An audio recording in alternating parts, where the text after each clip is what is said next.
crane collapsed onto ship, Indonesia. Mobile crane crashed onto cargo ship Powerjet, while offloading a boiler for palm oil factory, in the afternoon February 4. Powerjet was berthed at Dwikora Port, Pontianak, Western Kalimantan, Indonesia. Reportedly, operator of crane wasn't injured, though it took some time to get him out. It is said that crane collapsed not because of boiler being too heavy to handle, but because it wasn't properly unlashed.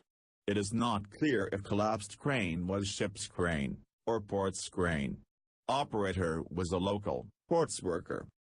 General cargo ship Powerjet, IMO 8,704,389, DWT 700, built 1987, flag Niue, manager SELAT INSPIRASI SDN BHD, Malaysia.